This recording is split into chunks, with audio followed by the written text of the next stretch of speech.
Ka ophis jong District Medical and Health Officer Bhoi District kala pelong ya ke jingiaid paidbah hakaban pensutu paidbah halor kilat jing sumar ya ki jingpang yang persen baru ya jingpang bala jutip kerteng kum rubella ki balak tak sikadai ya ki kelung kena ya kane ka jingiaid paidbah la pelong na NSCA paham sim terter syadu ka science hall nongpo hakane ka rally la pli ya ka jingiaid paidbah jong ki kena school ba per jong than nongpo da ka kong RM kurba Deputy Commissioner jong Bhoi District haka jingin don langru da ka Dr Priyanka Sharma ka balak mi khmat ya ka World Health Organization ka baderu ka National Level Monitor jong Bhoi District ka Dr AJ Simli District Surveillance Officer lembat kiwe. Nakaliang ka Dr Sharma bat ka Dr Simli kilap empaw ya ka jing angnut jong kibor ka kot yokya ban pensutu paidbah halor kilat jing sumar ki bala banyada ya ki jing pang yang persen bat rubella ka bala kendrei bah ki khulung khna hakaba kilapan ru ki jing kersana ki kimi ki pa ban yesnok tilang hakaban yesimenta hakaban ay ki jing sumar ban rat dingkhong ya kini ki jing pang bat kilap empaw ru bahaswa usnem arhajar arpho on la senon ban rat dingkhong ya kini ki jing pang yang persen bat rubella.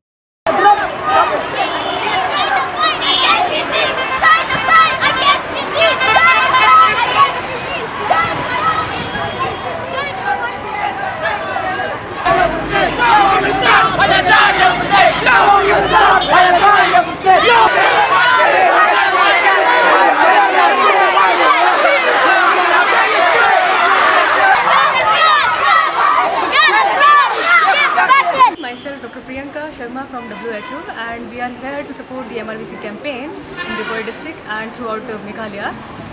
We have organized a rally from the school children to support and to make awareness in the community regarding this MRVC campaign. So we think this rally will be a needful thing from our side to start engagement and enrollment of children and their parents and district officials to support the MRVC campaign. Thank you so much.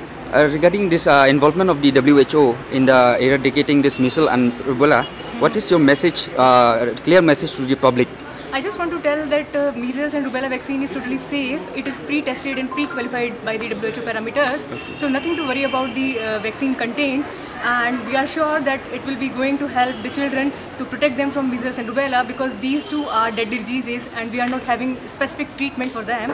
So prevention is better than cure is the safest line or the true line which we can tell about measles and rubella in the community. What is the procedure like of this like prevention of this rubella and this vaccine is going to prevent the children from these two deadly diseases called measles and rubella, because there are lots of complications regarding measles and rubella, diarrhea, pneumonia, cataract and some birth anomaly.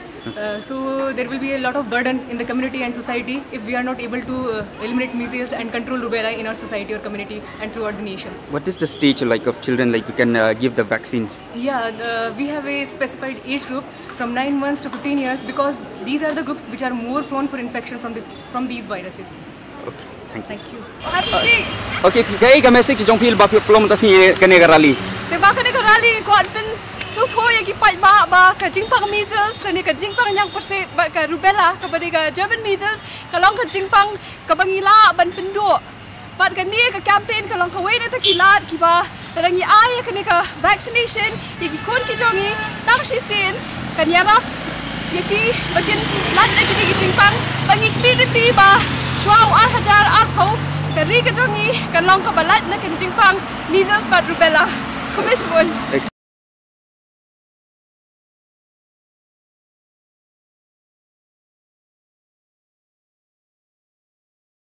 Dah ka jing